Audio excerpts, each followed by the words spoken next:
Salut à tous. Alors si vous aussi vous voulez passer d'une petite planchette comme ça à une peinture à l'huile comme ça, eh ben restez avec moi. Dans cette vidéo vous allez voir un peu comment moi je fais. C'est une technique idéale pour les débutants. Donc dans cette vidéo vous verrez la préparation du support, les croquis préparatoires, la grisaille qui est une technique extrêmement adaptée pour les débutants et les deux couches de glacis. Voilà, on se retrouve fin de vidéo. Allez, c'est parti. Donc là, dans un premier temps, on va préparer le support. Donc je vais mettre une couche de gesso sur la planche que j'ai trouvée. C'est une planche que j'ai ramassée, que j'ai trouvée. Pour les planches, vous ne cassez pas la tête. Vous avez plusieurs options. Soit vous récupérez des planches que vous trouvez dans la rue quand les gens jettent des meubles, par exemple, des étagères, vous récupérez des planches. Soit vous pouvez aller au Leroy Merlin, acheter des petits morceaux de planches à la découpe. Moi personnellement c'est des choses que je récupère, je me casse pas trop la tête à acheter sauf si quand je fais des grands formats. Donc là en l'occurrence je passe une petite couche de gesso, j'en passe même 2 couches pour préparer, parce que la peinture en fait, pour pas que la peinture soit bue par le support, parce que le bois a tendance à boire la peinture, donc on met en fait une couche de gesso, donc une sorte d'enduit en fait, qui permet de pouvoir faire une couche en dessous qui permet de ne pas absorber, pas que la peinture soit absorbée par le support. Ensuite, un petit coup de ponçage avec un papier de fer assez fin, grain fin, c'est beaucoup mieux. Et comme ça, après vous avez un joli support tout propre, tout neuf, prêt à faire les...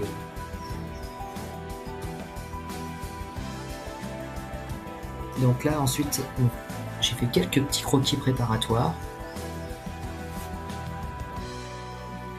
Donc là, ces croquis préparatoires, en fait, ils servent à avoir un peu la texture de la main et pour pouvoir avoir le coup de main. Et quand on fait du figuratif, bon, ouais, je suis désolé, mais il y a une étape un peu obligatoire, c'est le dessin. Alors c'est vrai que j'aurais très bien pu en fait prendre un calque, mais moi j'aime bien en fait les dessins tout seul. Donc là, j'ai fait 3 croquis pour tester en fait, pour que j'ai vraiment le corps d'oiseau dans les mains.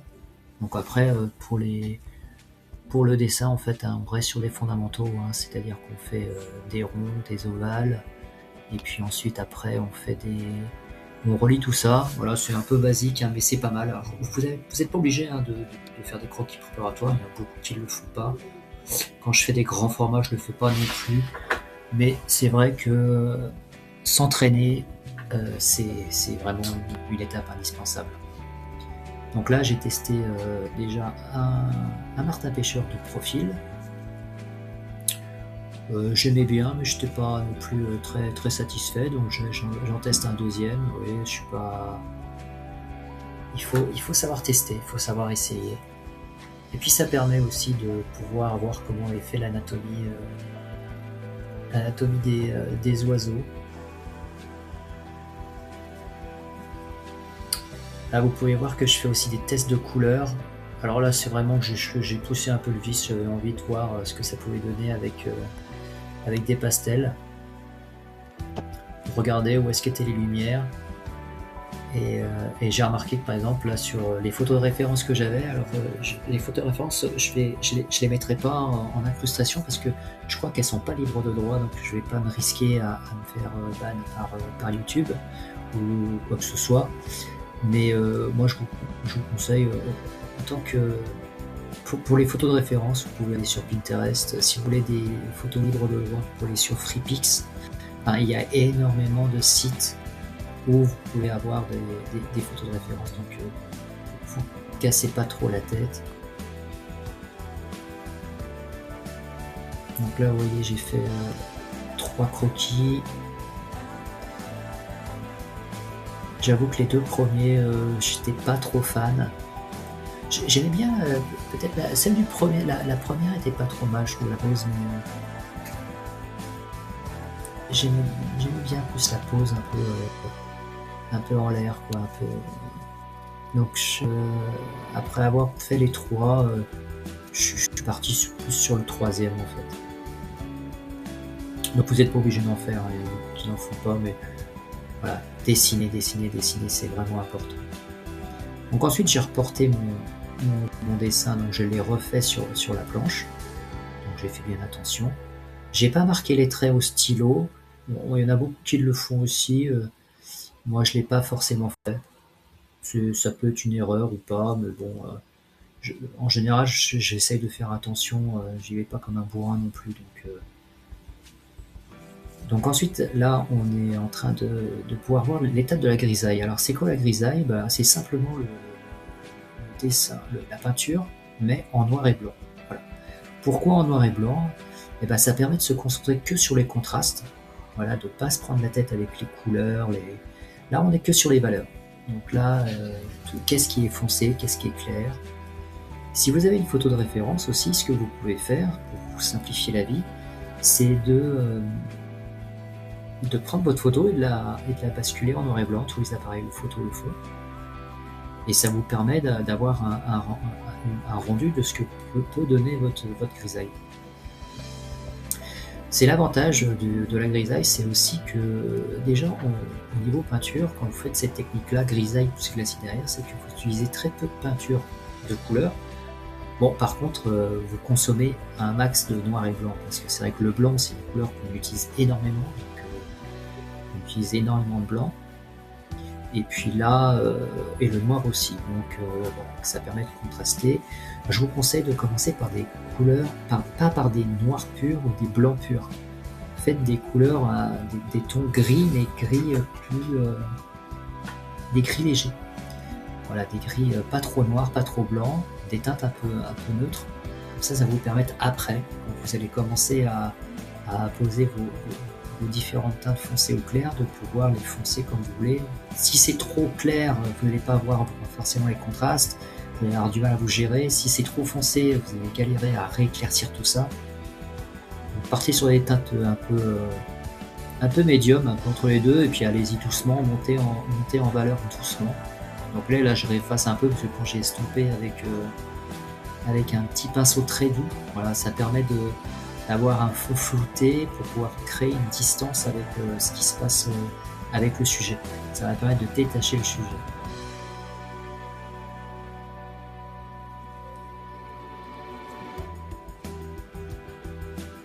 Donc là, on continue à monter en valeur tranquillement, on fait les ailes. Alors là, moi j'utilise la peinture, c'est de la peinture Cobra, c'est de la peinture à l'huile mais à l'eau en fait, donc il n'y a pas de solvant, ce qui permet de pouvoir faire ça avec des enfants à côté par exemple, des animaux. Et j'utilise aussi un médium à peindre, le médium à peindre de chez Talence, forcément, parce que Cobra c'est de la marque Talence, simplement parce que l'avantage du médium à peindre, c'est que vous allez avoir un temps de séchage beaucoup plus court. Ça permet d'avoir un temps, par exemple là, entre ma grisaille et mes glacis, j'ai attendu à tout casser 24 heures, c'était déjà sec, je me suis mis une petite marge de sécurité de 48 heures, donc ça permet d'avoir 48 heures. Comme ça vous pouvez, en plus ce qui est pas mal, c'est que vous avez votre peinture face de vous et vous pouvez la voir, tiens, ça, j'ai peut-être ça à corriger, ça à faire. Donc la peinture, c'est, je pense qu'il faut prendre la peinture comme une aventure, mais douce, et aller doucement et sûrement, que de se précipiter en fait à vouloir vraiment tout gérer. Prenez votre temps, prenez du recul, c'est beaucoup plus simple. Donc là, vous voyez, j'ai commencé à remplir quelques zones, et ensuite j'alterne entre mes zones claires et mes zones foncées. J'appose une foncée, j'appose une claire, et ensuite après j'alterne entre les deux, afin de pouvoir gérer l'ensemble de mon piaf. Donc là c'est un petit martin pêcheur. Donc là on éclaircit, on fonce. Là j'ai fait la zone d'ombre sous l'oiseau. Quand vous mettez votre grisaille aussi, pensez aussi à la couleur qui va être derrière. Si c'est une couleur claire, une couleur foncée, ce que ça va permettre aussi, ça va vous permettre de savoir si vous allez devoir mettre un peu plus foncé, si vous pouvez vous permettre de plus foncé, plus clair. Parce que si vous mettez une grisaille très très foncée et que derrière vous allez avoir une couleur claire, ça risque d'être un petit peu, vous allez devoir mettre pas mal de couches pour essayer de rattraper. Pareil, si vous voulez, vous n'êtes pas obligé de faire une grisaille, vous pouvez faire une brunaille, soit du marron, soit de la terre d'ombre brûlée, soit de la terre de sienne brûlée. Vous la mélangez avec du blanc, et puis en fait vous faites une sorte de camailleux. Mais l'inconvénient que vous allez pouvoir avoir, si vous faites ce genre de choses, c'est que vous, avec une brunaille ou une terre d'ombre brûlée ou terre de sienne brûlée, ce qui risque d'arriver, c'est que vous allez avoir une teinte chaude en dessous. Alors si vous faites des paysages, par exemple un peu d'été ou autre, ça va être super sympa. Et par contre, quand vous faites des paysages un peu d'hiver, par exemple, ou des sujets avec des couleurs froides, vous allez avoir du mal un peu à rattraper tout ça parce que vous allez avoir une teinte chaude en dessous et vous allez pouvoir mettre une teinte froide par-dessus. Du coup, à rattraper, ça va être compliqué. Avec la grisaille, c'est quand même du noir et du blanc, c'est des tons qui sont assez neutres. Donc vous pouvez y aller comme vous voulez, ça sera beaucoup plus simple. Vous pouvez partir un peu comme vous voulez dans n'importe quelle direction, quoi. Si vous voulez vraiment des chaînes de peinture qui soient vraiment très efficaces, qui veulent vraiment beaucoup de choses, il y a au moins 3 chaînes francophones que je suis. Première chaîne, c'est celle de Marc Laine, qui est un peintre qui est d'origine de Toulouse, je crois, ou de Montpellier. Je crois que c'est Montpellier, ou je sais plus. Si un jour il voit cette vidéo et qu'il m'écoute, déjà je salue, parce que c'est grâce à lui que je me suis mis à la peinture à l'huile, déjà. Même si moi j'ai pris de l'huile à l'eau. Et il utilise beaucoup cette technique de glacis. Voilà, même s'il fait quelques peintures directes aussi, mais il fait beaucoup de glacis. C'est un grand maître en France sur ce thème, donc bravo à lui, allez-y, hein. Abonnez-vous à sa chaîne, franchement vous allez apprendre énormément de choses. Il y a une autre chaîne aussi qui est très intéressante si vous voulez, c'est la chaîne de René Miller, alors qui est plus impressionniste. Autant Marc Laine c'est quelqu'un qui peint réaliste, René Miller c'est quelqu'un qui peint plus impressionniste, et pareil, hein, il tartine bien, hein, dans son domaine. Donc n'hésitez pas à aller voir sa chaîne aussi, c'est vraiment très intéressant. Et si vous aimez l'abstrait, il y a une troisième chaîne pour l'abstrait, c'est Anthony Chambaud. Et là c'est pareil, c'est vraiment sympa. Et vous allez voir, je suis pas trop abstrait, mais j'aime beaucoup regarder sa chaîne aussi parce qu'il a pas mal de conseils qui peuvent très bien marcher, hein, même si lui il utilise beaucoup d'acrylique et que là c'est de la peinture à l'huile, mais honnêtement ça marche, hein. Par exemple votre grisaille, si vous voulez vous casser la tête à faire ça à l'huile, vous pouvez très bien faire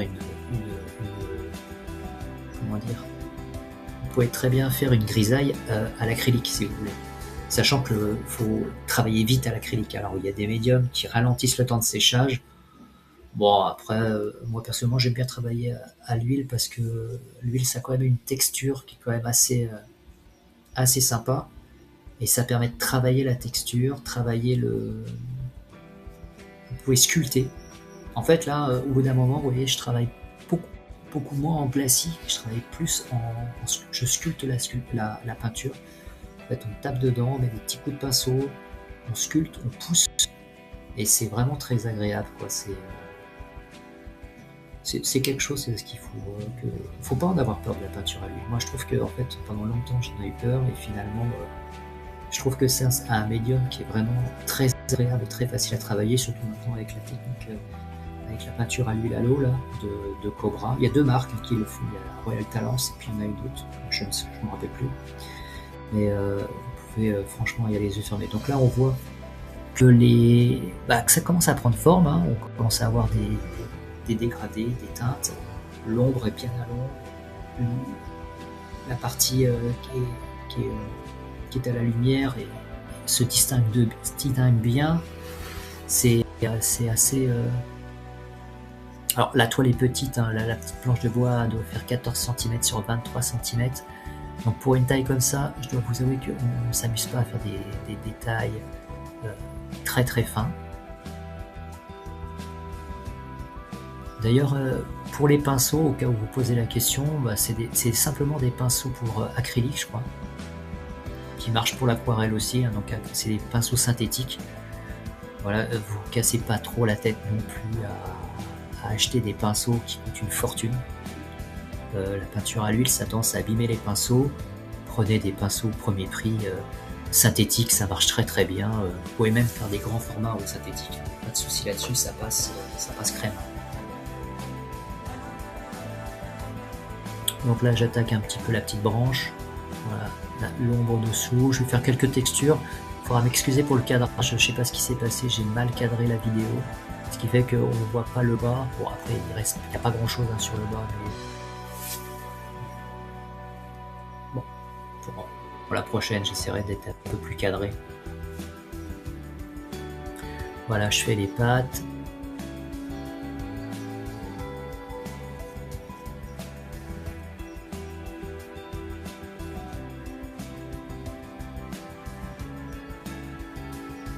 Quelques petits détails sur les plumes.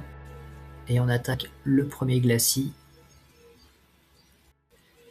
Donc qu'est-ce que c'est qu'un glacis? Alors un glacis c'est assez simple, hein, c'est du pigment qui est extrêmement dilué. Donc c'est vraiment une couche transparente, faut pas en mettre beaucoup. C'est très, ça teinte énormément un glacis, donc tartinez pas trop parce que du coup vous allez perdre votre grisaille en dessous. Et je vous avoue que c'est un peu dommage de perdre une grisaille quand vous avez fait un gros travail dessus. Donc allez-y doucement, mettez des petites couches très fines. Donc là en l'occurrence pour le vert c'est du verre de vessie que j'ai mis, et le jaune je crois que c'est du jaune oxyde.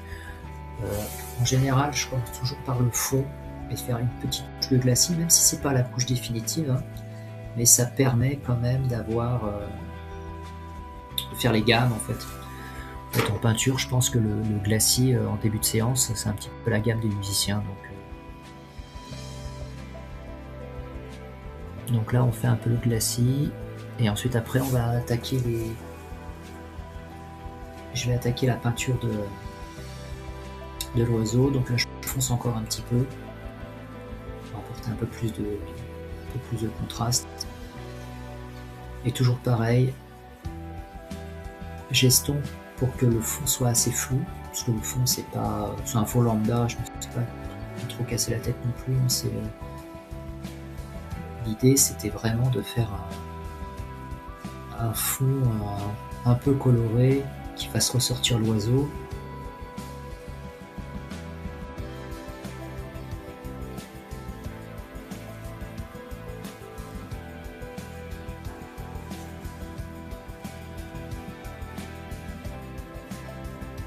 Voilà, j'efface toujours un petit peu, j'essaie que l'oiseau soit toujours propre pour pas que, même si on pourrait très bien dire c'est pas trop grave, on peut repasser de la pâte opaque dessus, mais donc après là j'ai fait un orange. Alors l'orange j'ai dû le faire avec du jaune cadmium moyen et du rouge, non, je crois que j'ai dû faire ça avec du rouge pyrrole et du jaune oxyde. Je voulais y aller un petit peu mollo au début pour voir un peu ce que ça donnait. Dites-vous que là la vidéo est en accéléré, mais en fait on passe beaucoup plus de temps à faire les mélanges sur la palette que l'appliquer sur la toile. Parce que quand vous faites une teinte une couleur sur votre palette, quand vous l'appliquez, en fait elle va pas du tout être comme sur la palette. Donc en fait c'est constamment des allers-retours. Donc honnêtement on passe beaucoup plus de temps à trouver la bonne teinte, la bonne couleur, que de l'appliquer quoi. Appliquer en fait c'est quand vous avez la bonne couleur, après c'est très simple. Donc là toujours pareil, hein, je continue mes allers-retours entre les tons clairs et les tons foncés. Toujours pareil, un petit peu de clair, un petit peu de foncé, et ensuite après je passe sur les plans intermédiaires.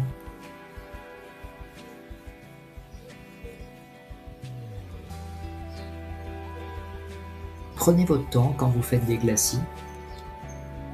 Il vaut mieux vous pouvez même passer 10 couches de glacis si vous voulez.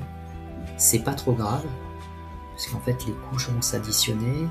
la lumière va s'emprisonner dedans, en fait, les teintes vont se mélanger, donc vous pouvez très bien, même si vous avez raté quelque chose à une séance, attendez que ça sèche, ou alors vous pouvez même l'effacer avec un chiffon à la fin de la séance, et ensuite repartir repartir encore. Faut pas avoir peur en fait de tester quoi. Et puis après, écoutez, même si c'est raté, c'est que vous avez perdu 2 heures de votre vie, et au moins vous avez appris quelque chose quoi. Voilà. Et puis après, si vous voulez, vous pouvez même repasser un coup de gesso sur la peinture, attendez qu'elle soit sèche, et ensuite après vous passez dessus. Donc là je repasse un petit peu de blanc opaque. Donc là j'arrive au deuxième glacis. Donc là je vais passer pour pareil. Là je passe une petite couche de jaune, d'ocre jaune. Voilà, et j'aime beaucoup là, on voit en bas du verre là, quand on passe de l'ocre jaune avec jaune aussi, d'ocre jaune sur le verre, ça donne une teinte un peu sympa. Donc toujours pareil, hein, petite couche de glacis. Ensuite après, je vais estomper. Là, je renforce un peu le contraste.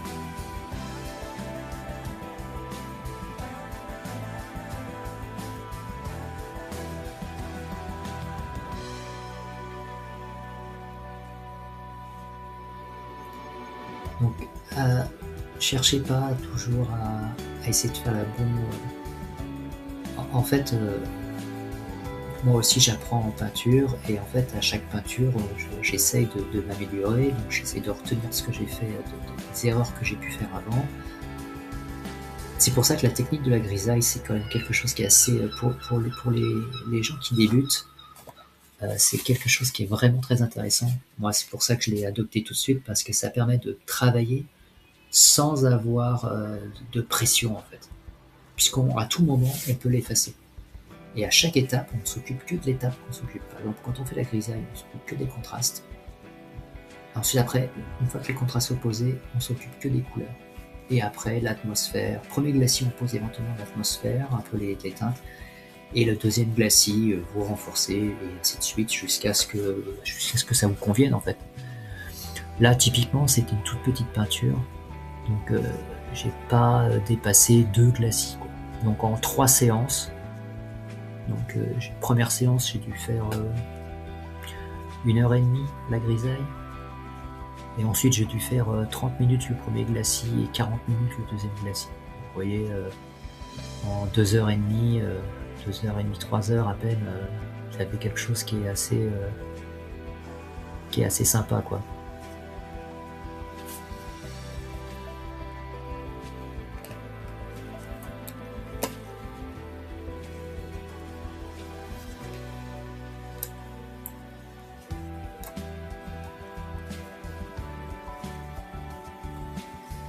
Donc là je renforce, là je repasse un petit peu de teinte foncée, donc c'est un peu de bleu avec un peu de noir, pour renforcer un peu les couleurs.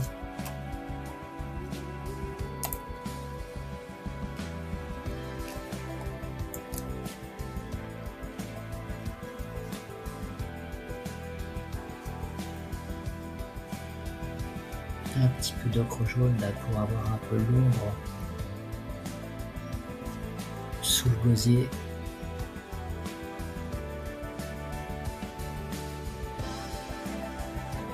Je renforce toujours, un coup dans le foncé, un coup dans le clair.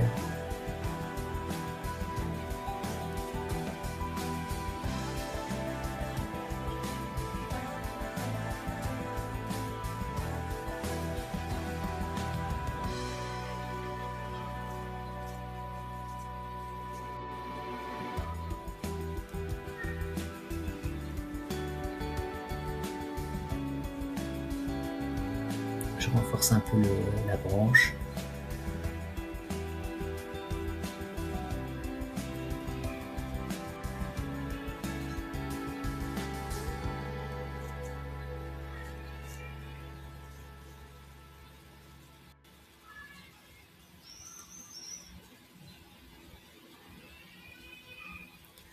Toujours la même technique, hein.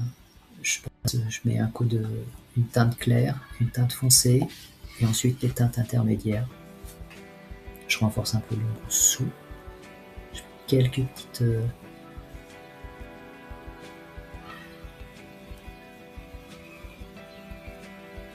taches pour permettre de faire un peu de verdure, un peu de mousse sur la branche. Bon, après ça reste du détail, hein. En fait on va dire que l'essentiel est posé.